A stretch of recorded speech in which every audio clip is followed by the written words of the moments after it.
Okay, Paul, we're back. All right, Nick. Yeah, round 2 of Q&A on our series on private equity and pest control. So this time I wanted to group some of the questions that we've received from viewers really around rolled equity. Okay.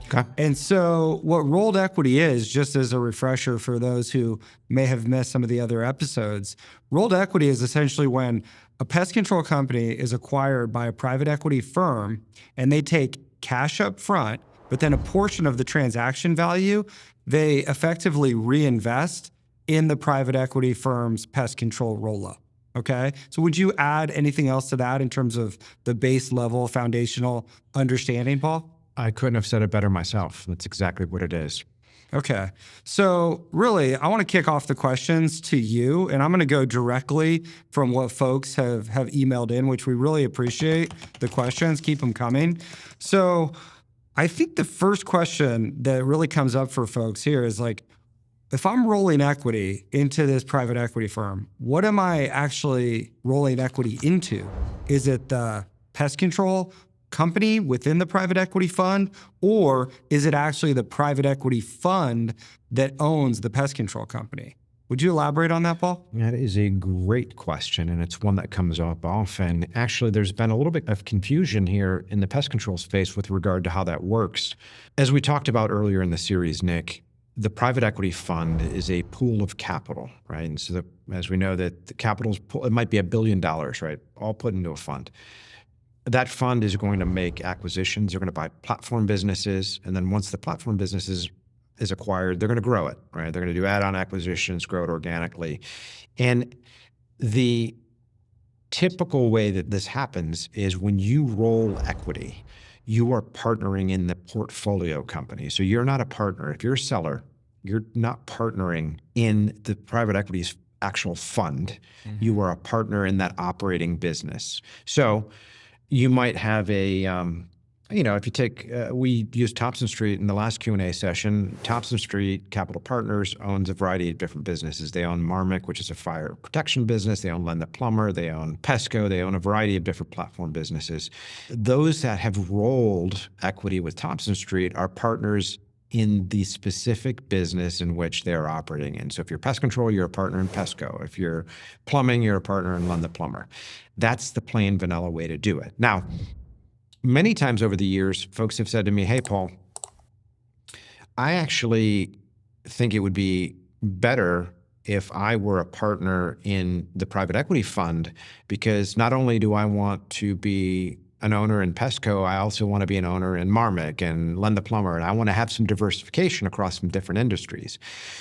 The usual response from a private equity fund is, look, if you roll equity with us in this platform, so you're the 20% owner now of this pest control platform, you will have the ability to become a limited partner on future capital raises. This is not always the case, but many private equity funds, specifically lower middle market and middle market ones, will allow you the opportunity to either invest directly in the fund, and they will also allow you to do co-invest opportunities. And so what do I mean by that? So now let's say that, Nick and Paul have Nick and Paul's private equity. Nick, we go out, we do a pest control roll-up, we partner with John, right? And so we've got Nick and Paul, the fund. We've got John, who rolled equity. And John might come back to us and say, hey, Nick, Paul, I'm glad I'm a partner in your private equity platform. I also want to co-invest, or I want to be a part of your fund. Our typical response would be, John, listen, we love partnering with you. We're not ready to raise another fund, but Nick and Paul's private equity fund is going out and we're buying a security guard company, for example. Mm-hmm. And we're getting a great deal on this guard company, and we think we can really blow this thing up. We're going to give you the opportunity to co-invest along with us. Nick and I, through our fund, we're writing an equity check for $50 million. You can invest with us pari passu, which means you'll be in the same place on the capital structure. The equity is going to cost the same amount, and you have to invest a minimum of $1 million. But if you want to do it, you can be partners with us on this particular investment. So those investment opportunities sometimes exist, not always, but they do exist. And I often see what ends up happening is private equity professionals who work for a fund, they might work for some years and then go out and start their other fund. Mm-hmm. I can't tell you how many times I've seen private equity folks leave a particular firm, start a new fund, go back to the former investments where those guys have made a ton of money, right? The guys who've rolled equity and sold their business, now they're sitting on tens of millions or hundreds of millions of dollars. They become anchor investors in this new fund. So those sorts of things can happen. But I would say one of the particular nuances that you have to watch for is you should always ask at what level in the business are you actually co-investing in? And here's why. There was one fund, one of the funds that the Mexican blackballed or blacklisted. What they were doing is they were attempting to set up a pest control company that had multiple operating businesses. And they were pitching, one of the deals that we did, somebody moved down the path with a private equity firm. And the private equity firm said to them, hey, here's how you're going to roll the equity. Here's what's going to look like.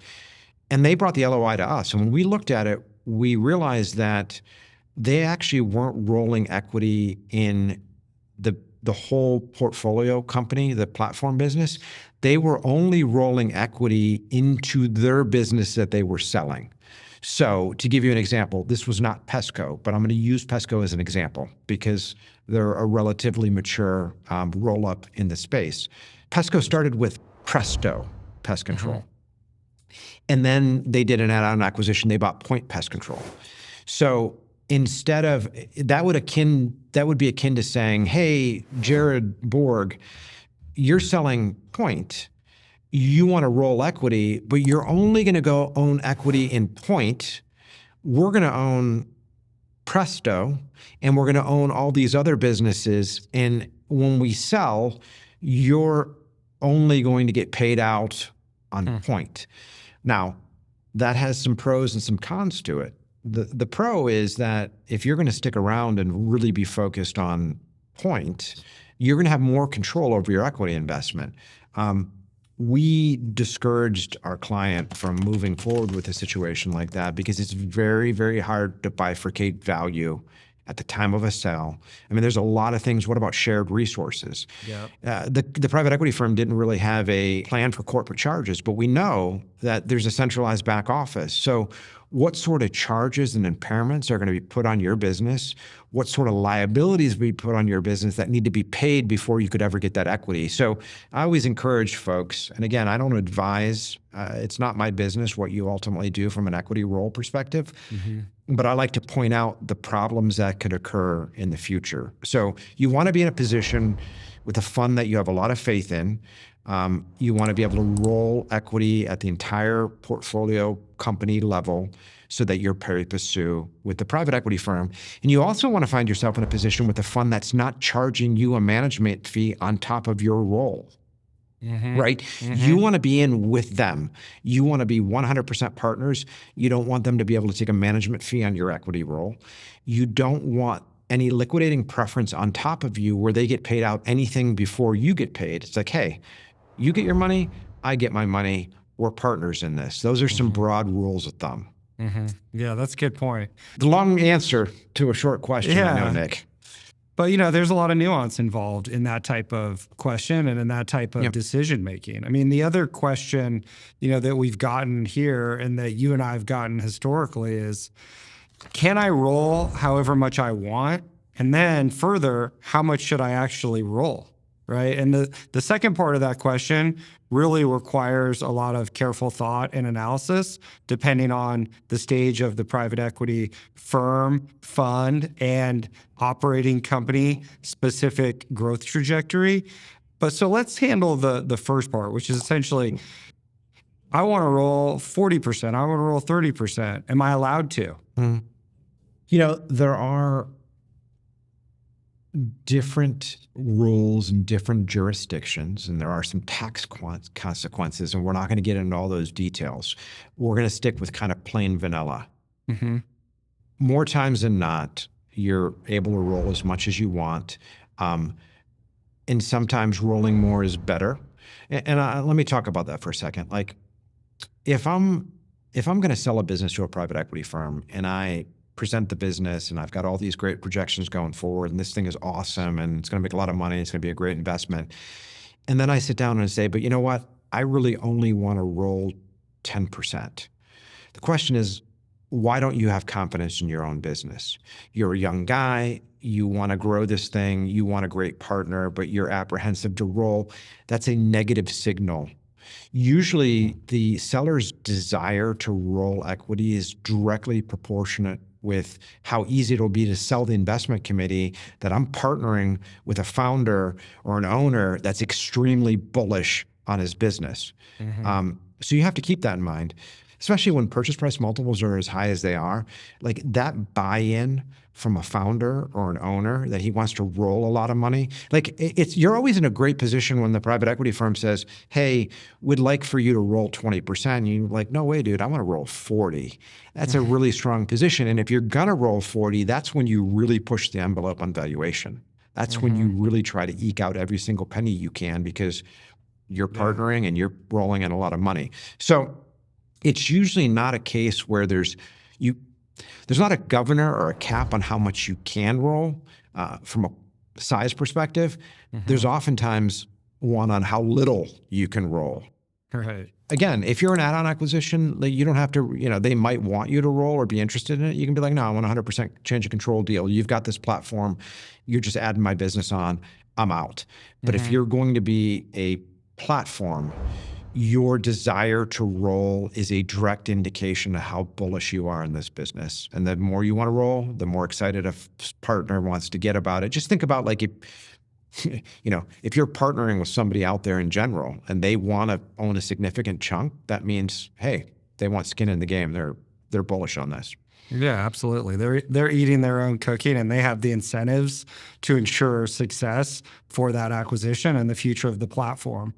Yep. One other topic that has come up related to this rolled equity question and how much I should roll are really things that I've had discussions with founders about, in terms of they get cash, they can roll a big piece of equity, but then also considering, okay, what are other alternative investments or investment opportunities that you could pursue instead of rolling equity? So striking that balance between sending a strong signaling mechanism to the company that's acquiring you, but yet at the same time, understanding that, you know what, I don't have to necessarily roll 40, 45% into this private equity, equity roll or whatnot. I could actually take 5 or 10% and I could help them invest in another private equity fund to not only gain that similar investment exposure, but much greater diversification, with still the potential for private equity-like returns, which have been, rather good over the past few decades. So that's another consideration that comes up on the personal side. Well, I would say that that's a very important consideration, right? Like, so you're selling a business. You have to always be thinking about, like, on a risk-adjusted basis, putting your capital to best use. Sometimes that's your own business, but I find that, one of the main reasons why people do transactions is either A, to get some financial backing to really blow it up, but most likely, 9 times out of 10, the clients that we work with are guys that are really trying to diversify their lives. These are the guys that actually want, valuations are high. Let me take some risk off the table, but I still want to be involved in my business and I still want to grow a portion of that business. But why the hell would I not sell right now? Those are the important discussions to have, especially with a guy like you, prior to doing a deal. Like, sit down and look at, I know you do these sensitivity analyses with people all the time, and you've done it for a lot of Potomac clients, which is like, hey, I got a $50 million deal. I'm going to get a check. I can get a check for $40 million. Like, should I take the 40 million, or should I roll 30%, or should I roll 40% and only take 20 or 30 million? And if I do that, like, if I do take the full 40 million and just roll 20%, what do I do with that money?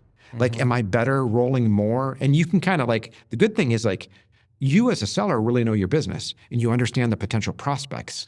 So you can start to run that math and see, like, hey, where am I going to get a better risk-adjusted return? And as you know, Nick, no matter how you slice it, there are financial assets to put your money in that are far less risky than your own business, right?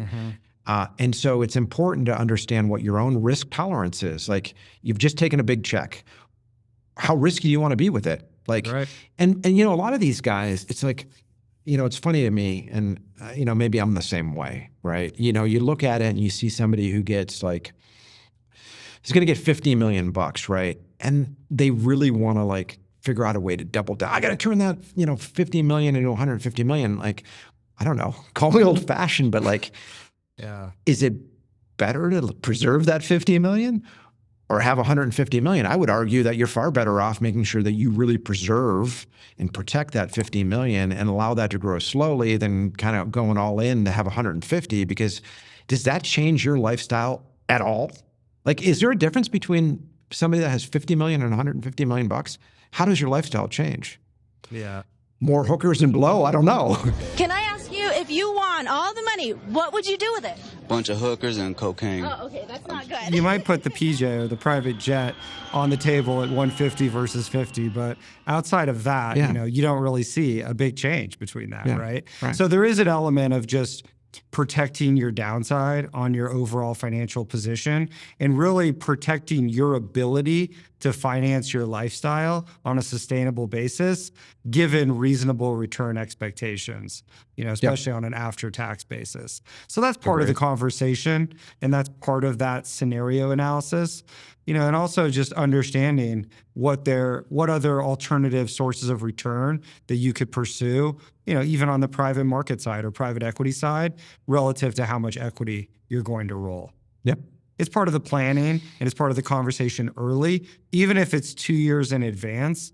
That way, when the transaction happens, you can go into that with confidence. And when you're making that decision on rolled equity, you have an analytical and quantitative backed framework in order to make that decision, with the best information possible. Absolutely. Another question. So on the rolled equity, can I lose all my money on the rolled equity is the question. Should I just answer yes and move on? It's always possible, right? It's not, it's always possible. I had this discussion this morning where, one of our clients said, "Hey, I could lose all my money on this roll." And you could lose all your money on the roll the same way you could lose all your money if you own 100% of the business. And so you're much less likely to lose all of your money if you make the right choices up front. And so the right choice is like, private equity firms will throw a lot of money around. And sometimes people are kind of chase that extra $1 million or $2 million. And like, that fund might not be making very prudent financial decisions. I'm going to break that down a little bit. My discussion was like, hey, private equity firm A is paying you a shit ton of money for your business. And I think you and I would both agree that it's dramatically mispriced. So they're overpaying for it, and they're overpaying for it by a big margin. And so that provides us some information. And so we have to, again, break that down. Is it that these guys either A, know something we don't, B, have a track record and really can afford to pay to play up front and are going to create a ton of value, or C, are they completely out of their mind and making horrible financial decisions? The more a private equity firm pays for your business, that excites you, but it also should raise questions like, are these guys, do they really know what they're doing? And if they do that for you, is every subsequent acquisition they're going to make, are they going to overpay for it, which will basically destroy your future returns? So every information point that you get in a deal, starting specifically with what they're willing to pay for your business, should make you start to think about things. Now, can you lose all your money? Yes. If you structure deals wrong, like if you not run a process right and you're using your attorney who's done like maybe 2 transactions in his life, and you actually think you know far more than you do, you might end up with a deal where there's liquidating preference on top of you and there's required returns that the private equity firm has to 3x its money before you see anything. And you get into this and you think every sort of participation agreement or shareholder agreement is the same, and you didn't know any of these things. And then like 3 years from now, you wake up and you're like, holy shit, like The market's gone soft a little bit. Home services isn't as exciting as it was post-COVID. And so like we thought we were going to sell this business for 18 times trailing EBITDA, but we only sold it for 8 because that's really where historical margins are or multiples were. And now the private equity firm has some sort of structure baked in there where their LPs get like 3x their money before I get anything. And so even though the business didn't go bankrupt and we got a good multiple for it, like I don't get any money. Like where's my freaking money? Exactly. Well, that sort of stuff can happen. So you know, there's a lot, like you said, there's a lot of nuances that go into this, and you have to really think about, I think sellers often don't think about the partners that they're partnering with. And have they made prudent decisions? And by the way, in dealing with you, because right now you're on the other side of the table from them, 2 months from now, you're going to be on the same side of the table. So if they're an idiot with you, are they going to be an idiot with everyone else? Ask yourself these questions. I don't think it's a very common situation where sellers lose all of their money. I mean, they'll lose their money in like bankruptcies, and it's really hard to, I always say like, you know, Terminix was a shit show for decades. They never bankrupted that company. Yeah. So like, I think it's unlikely that you're going to lose all of your money. I think what's much more likely and what we're likely to see is companies that are not making the right decision. You're likely to not grow your equity very much. You're likely, some of you will roll $10 million and then 5 years from now, you might get 10 million bucks back or 12 million bucks. Or the timing of it too, right? Like you Right. could be waiting forever to get back your money that you put into it, right? Correct. Or fractional return of what you put in 5, 6, 7+ years down the road, depending on the exit opportunities available with that That's right. particular fund or company. Again, there's a lot to consider. Let's move on to the next question. Yeah. Which, you know, dovetails right into what we were talking about. It's like, when can I actually sell or liquidate the portion of the equity that I roll? When do I get my money? Yeah. And again, we talked a little bit about this in the core of the program, Nick. It's like you are kind of beholden to the private equity fund. When you're rolling equity, you are a partner to them, but in almost every decision-making capacity, you're subordinate to them, which, by the way, is actually a good thing. Because if you find the right sophisticated partners that have far more experience timing markets, growing businesses, exiting businesses, finding the right advisors, doing all those sorts of things, you should actually feel good about being somewhat in a submissive position to more sophisticated and experienced investors. Now, over the last 5 years, we've seen hold times compress because asset price shot up during COVID, and all these guys, you know, private equity firms were doing deals in 2019, buying companies, and in end of 2020 and early 21 were selling them when they would otherwise had 5, 6, 7 year hold times. So it depends on a lot of things. It depends upon, you know, hey, do you get lucky doing a lot of accretive acquisitions and build to a critical mass and can sell early? Sometimes you do, sometimes you don't. Do markets go into the gutter, or do the capital markets take off like they did during COVID and asset prices shoot up? Like, so it's really hard to say. There are some frameworks, right? Like this is a fund of 10-year duration, and sometimes there's a boot on the end where they can extend it into somewhat of a continuation fund. Like there's a lot of different considerations. But the most important thing to do is like, look at the fund that you're focused on partnering with, look at their track record, understand, like say, hey, what investments have you made? Fine, we did 30 platform deals. Okay, of those 30 platform deals, what was your mean and median hold duration for each asset? What was the range of hold times? How many acquisitions did you do on each of those transactions? All that sort of stuff, and you can kind of get yourself up to speed what you might likely face. But remember, you're beholden to market conditions. Yeah, it's definitely variable. So Nick, speaking of the role, taxes are always an important topic for everyone. I am not a tax expert. I know they're in your practice in helping people preserve and grow their wealth. You're also focused, you know, a big aspect of that is pay less in taxes. So can you walk us through the aspect of rolling equity and the tax consequences? I mean, do you pay taxes on that? How does that work? And how could you mitigate taxes? Yeah, that's a common question that we get from folks that are trying to process and make this decision on how much equity to roll. And really the first thing for owners to realize is that the cash that you receive up front, you pay capital gains taxes on that cash you receive up front. However, based on the US tax code and these equity for equity exchange provisions, the portion of the value that you end up rolling into the new private equity backed roll-up company, you do not pay tax on that portion. Okay. So let's say you have a $100 million transaction, you take 60 million up front, you pay capital gains on that, but the 40 million that you put into the rolled equity business, you do not pay tax on that. Okay. So then that really begs the question is, when do you pay tax on that? Okay. And what potential tax rate are you likely to pay on that portion? Yep. So frequently, we see companies that come in and are S corps. Okay, when you're an S corp, you pay the basic 20% U.S. capital gains tax rate, and you don't pay that additional 3.8% net investment income tax rate that came in during Obamacare. Okay, which by the way isn't just used for healthcare. Come to find out. Have you heard of the Affordable Care Act?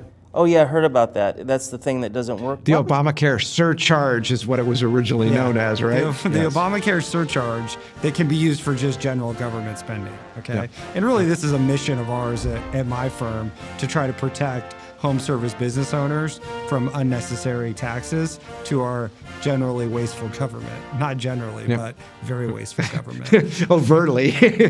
Yeah. Ridiculously so. And so then when it comes to the rolled equity piece, you don't pay tax on that on the initial transaction. But then let's say 5 years down the road and you have this large capital gain on the rolled equity when that's actually liquidated and you can take your money and sell that rolled equity component. That's what triggers the tax event. Okay. And at that time, since you're no longer an S corp necessarily, you're likely to pay that additional 3.8% tax on that rolled equity. And, you know, I'm getting into the weeds a little bit here, but ultimately what the owners need to realize is you don't pay tax on the rolled equity until you actually realize that investment gain, whenever that is. Okay. And what's interesting though about this dynamic is that based on all of the cash you're likely to get up front on the cash portion of the transaction, we can actually use that cash and sophisticated tax-saving investment strategies in order to actually reduce the capital gain on the rolled equity. And again, we're not going to get into all of the details on how that's accomplished, but it's essentially strategies that have been developed by billionaires that don't like to pay long-term capital gains taxes. And so there's ways to actually use capital to reduce that into the future, which can sometimes, you know, reduce that rolled equity tax burden substantially, 20, 30% or more reduction in the taxes, depending on the timing and various other circumstances. So that's really the overall general tax treatment, Paul, on rolled equity in private equity transactions. Because I'm familiar with what you're talking about, let me ask you, what point then would you start using these sorts of strategies? Is this right upon when you roll that equity? Really, the tax planning question in general is something that should be discussed a year or two ahead of the transaction. Okay. But then in thinking about offsetting the taxes on the rolled equity, that can be enacted whenever you have the capital in order to start to make some headwind into that tax bill that will come at some point in the future. So if you can do it 2 years in advance, 5 years in advance, right when you actually get the rolled equity or make that decision, doing the tax planning and implementing these investment-related tax reduction strategies, or, you know, it's critical to begin it as soon as possible. In addition to the roll, are there any other tax implications or considerations that folks should think about? In concert with trying to reduce the taxes on the rolled equity component, which is really the point of this segment here, owners or founders who have just embarked on a transaction and now have a large pile of cash that they're going to invest, there's actually ways to not only reduce the rolled equity capital gains taxes, but also reduce the ordinary income that's going to be associated with the interest income, other investment income, or even the salary that these founders are now receiving from the private equity-backed companies. And a lot of these strategies have really come into play over the past couple of years, but being able to actually reduce ordinary income for tax purposes is actually, a huge benefit for someone who's now come in to this newfound wealth from building their business over years, having a pile of money, generating income, but being able to reduce your effective tax rate can be quite impactful. Sounds good, Nick. Well, listen, I appreciate you joining me today. It was a good opportunity to discuss rolled equity. I know we've got a lot of questions on actual deal structure mechanics that I think we'll get into next week. Yeah, absolutely. Looking forward to it. Thanks, Paul. Sounds good. See you, brother.